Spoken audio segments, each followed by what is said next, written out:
અરે ઓય, શું કર્યું આ મકાનના ભાડાનું? લાવો ચલો. હજુ એમનો પગાર થયો નથી. જેવા જેમની જોડે પૈસા આવશે એવા જે તમને ભાડું દેવા આવી જશે. તારા પતિનો શું 3 મહિને પગાર થાય છે? આ તમારો 3જો મહિનો ચડી ગયો છે. હા, વાત તમારી સાચી. એ તો એમને છે ને શેઠ જોડે ઉપાડ લીધેલો હતો એટલે પૈસા વધતા નહોતા. પણ આ પગારમાં તમને તમારું ભાડું મળી જશે. જો તમને ભાડા ભરવાની તેવડ ના હોય ને તો મારી જોડે બીજી પણ એક મસ્ત ઓફર છે. બોલ, કરીશ? એટલે હું કંઈ સમજી નહીં. જો સાંભળ, હું દર મહિને ભાડા માટે નથી આવતો. તું મને ખૂબ જ ગમે છે એટલે સ્પેશિયલ તને જોવા માટે આવું છું. અને તારા માટે ઓફર એ છે કે જો તમારે ભાડું ના દેવું હોય તો દર મહિને તારે ખાલી 1 દિવસ માટે મારા ઘરે આવી જવાનું. બોલ, છે મંજૂર?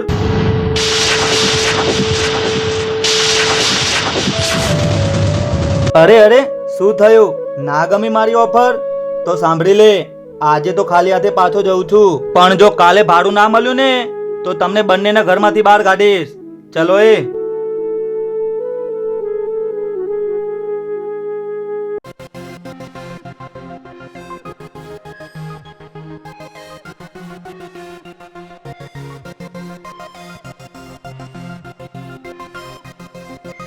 અરે આવી ગયા ભાડાની ઉઘરાણી કરીને? હા, આલો ભાઈ, બધાનું ભાડું આવી ગયું છે. ખાલી પેલા પ્રકાશનું બાકી છે. શું? એના 3 મહિના થઈ ગયા, કેમ એ ભાડું આપતો નથી? આજનો દિવસ જવા દો ભાઈ, કાલે કંઈ પણ કરીને ભાડું લઈને જ આવશો. સારું, વાંધો નહીં. અને હા કિશન, તું હવે ઘરે જ રહેજે. મારે એક બીજું કામ છે, એ હું પતાવતા હું. ચલો એ.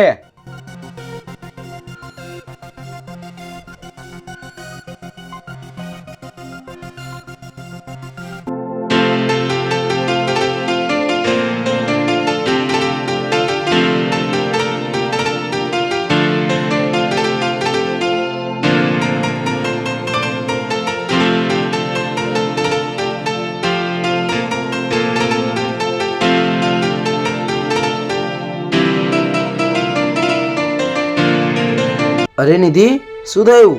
કેમ આટલી ઉદાસ થઈને બેઠી છે? અરે શું થયું? કેમ તું રડે છે? કોઈએ તને કઈ કીધું કે શું?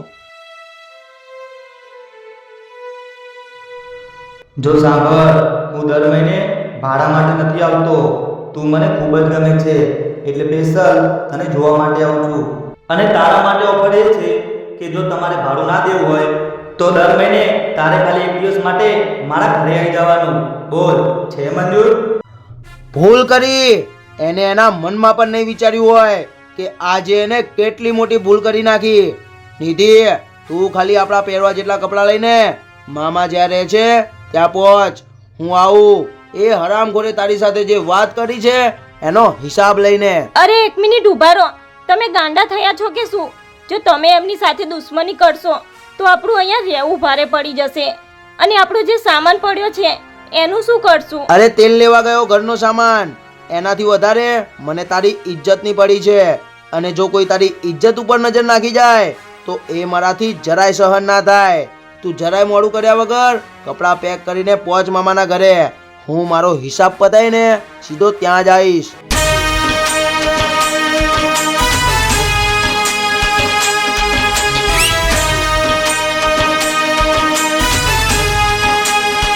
ભલે અમને ગરીબ છે પણ મારી ઇજ્જતની કદર પૈસાવાળા પણ ના કરે એટલી કરે છે.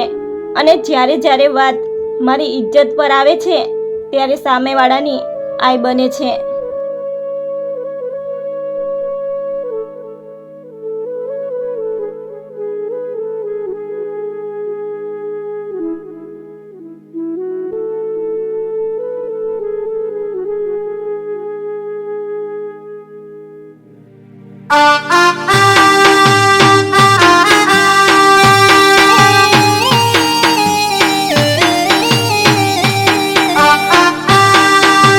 અરે શું વાત છે? તું અહીંયા? પગાર થઈ ગયો કે શું? હું અહીંયા કઈ તને તારું ભાડું આપવા નહીં, પણ તે જે મારી બૈરી ઉપર નજર બગાડી છે એનો હિસાબ લેવા આવ્યો છું. ખરા હલકાટ.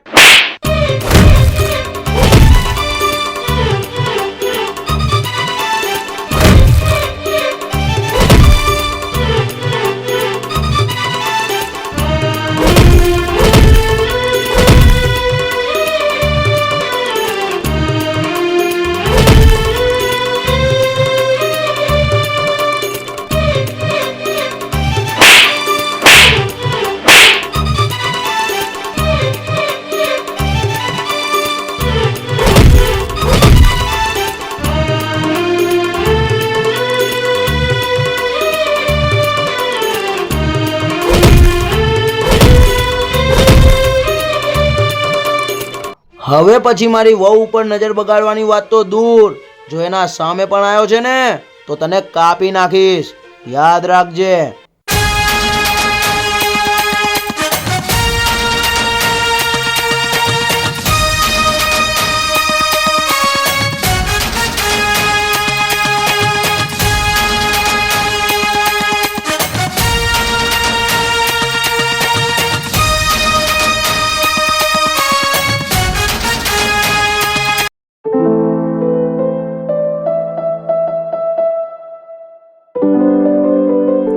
મામા, અરે વહુ બેટા, બેસો બેસો. શું થયું? કેમ આટલા ગભરાયેલા છો?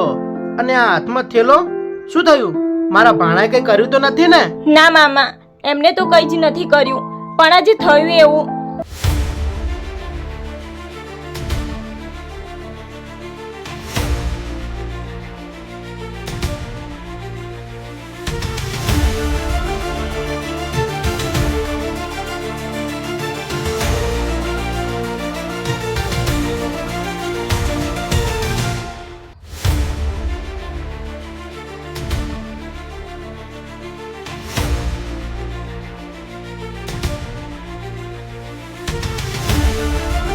અરે રે, આને પણ કેમ એમના જોડે દુશ્મની કરવાની જરૂર હતી? હવે તો ત્યાં તમારે રહેવું પણ બહુ એટલે બહુ જ ભારે પડી જશે. હવે અમારે ત્યાં રહેવું પણ નથી મામા. અરે આવી ગયો ભાણા, આય આય બેસ. શું થયું? શું કરીને આવ્યો તું ત્યાં જઈને? કઈ નહીં, એ હરામખોરને બરોબરનો ખંચેરીને આવ્યો. જો ભાણા, મને ખબર છે કે તને તારી વહુની ઇજ્જત તારા જીવથી પણ વધારે વાલી છે, પણ હા, મહેરબાની કરીને હવે તમે બંને એ બાજુ ભૂલથી પણ ના જતા. તમારે જ્યાં સુધી રહેવું હોય ત્યાં સુધી અહીંયા બિંદાસ રહેજો, ઓકે? હા મામા, એટલે તો અમે ડાયરેક્ટ અહીંયા આવ્યા. જા નિધિ, બેગ અંદર મૂકીને આરામ કર.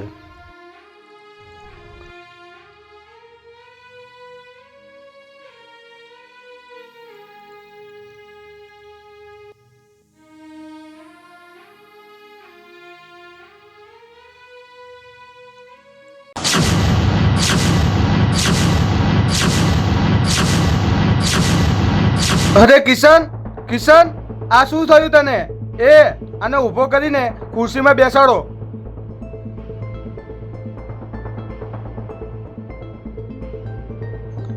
બોલ કિશન, શું થયું?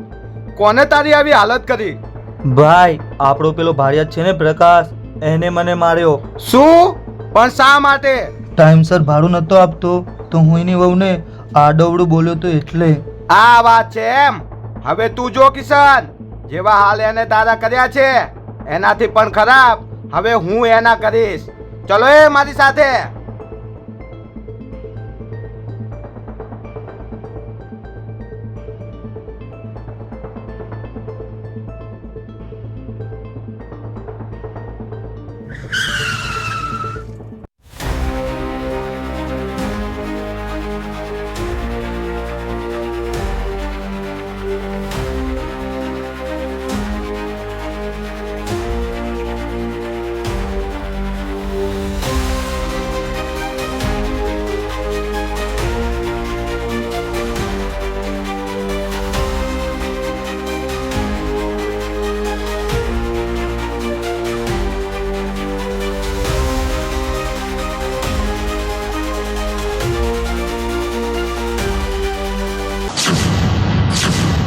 આ શું ઘરે લોક લાગે છે? આપણી બીકથી આ છટકી ગયા. સાંભળો એ, આવતીકાલે આ લોકોના સગા સંબંધી જ્યાં જ્યાં રહેતા હોય ત્યાં તમે બધા ફરી વળજો, અને જો તમારી નજરે ચડે તો મને કોન્ટેક કરજો. ચલો.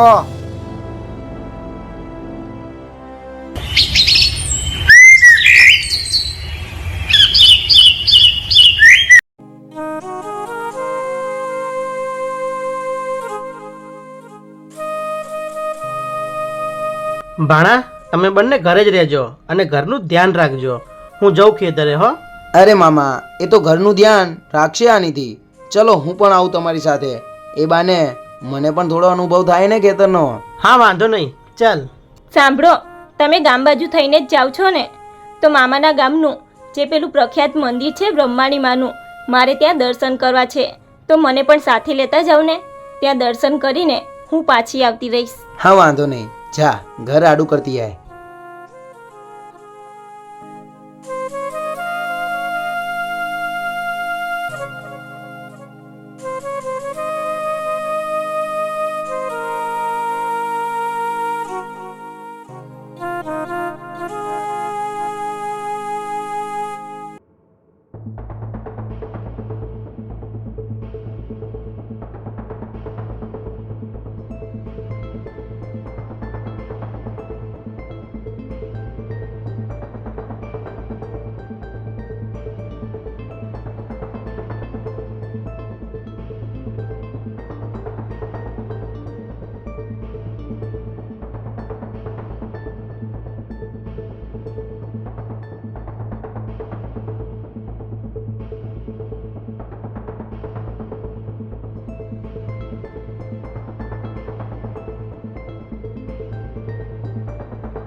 જો પેલું રહ્યું મંદિર, જા દર્શન કરીને સીધી ઘરે જતી રહેજે હો.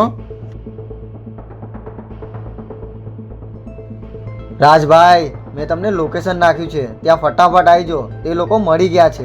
શું તું ત્યાંથી હલતો નહીં, અમે આયા.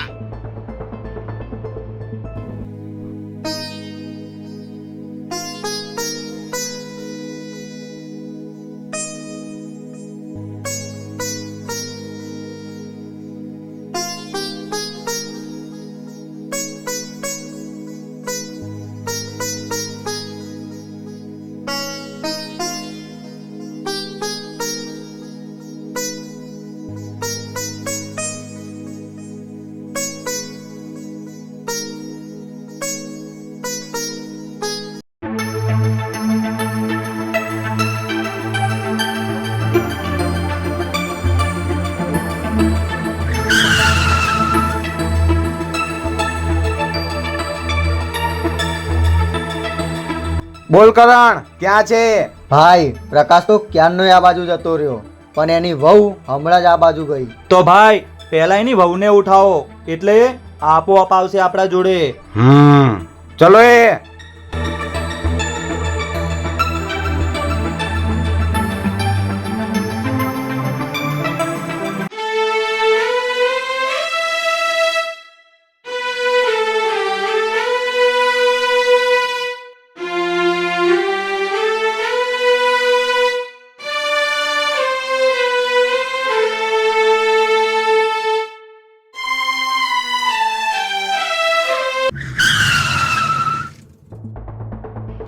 નહીં, આ શું કરી રહ્યા છો? કહું છું છોડી દો મને, કોઈ મારી મદદ કરો.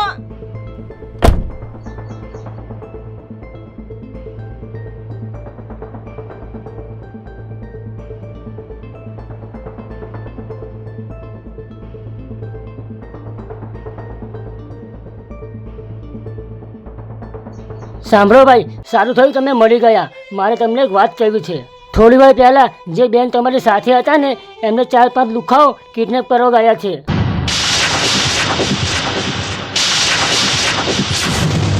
તો નક્કી આ પેલા રાજ લોકો જ હશે. મામા, તમે ખેતરે ઉપડો, આજે તો આ લોકોને જળ મૂળમાંથી જ ઉખાડી નાખીશ. અરે પણ ભાણા, તું એકલો કેમ જાય છે? ચલ, હું પણ આવું તારી સાથે. નહીં મામા, તમે નહીં.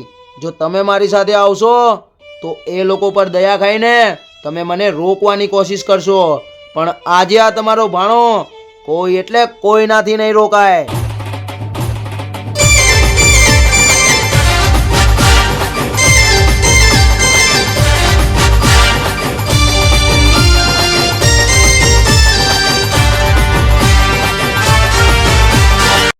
તારો આભાર દોસ્ત, કે તું તારો ગલ્લો છોડીને અમને આ વાત કહેવા આવ્યો. જા, તું જઈને તારો ગલ્લો સંભાળ, અને હું મારું ખેતર. આની વહુને તો આ એકલો જ છોડાઈ લેશે, કેમ કે જ્યારે જ્યારે વાત આની વહુની ઇજ્જત પર આવે છે, ત્યારે સામેવાળાની આઈ બને છે.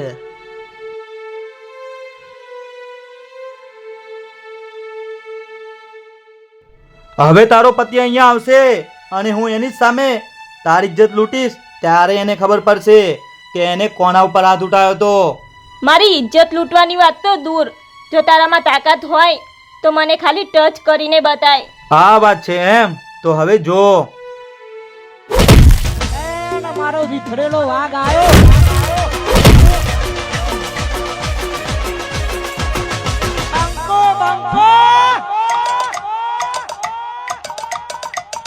મારા જીવતે જીવ જો કોઈ મારી વહુની ઇજ્જત ઉપર હાથ નાખી જાય તો હું એનો ધણી નકામો.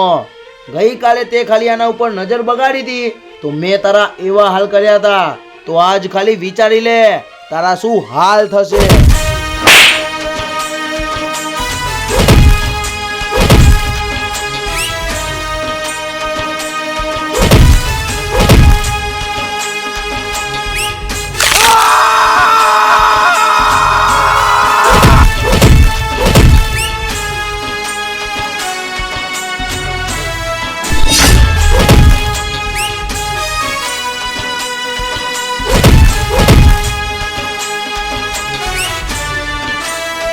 કીધું તું ને કે જો આની સામે પણ આવ્યો તો કાપી નાખીશ.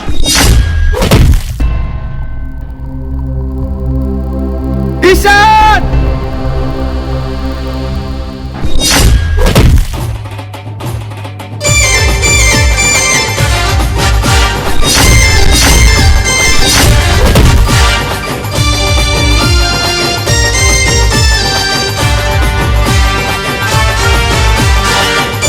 મને મારી વહુની ઇજ્જત મારા જીવ કરતાં પણ વધારે વાલી છે.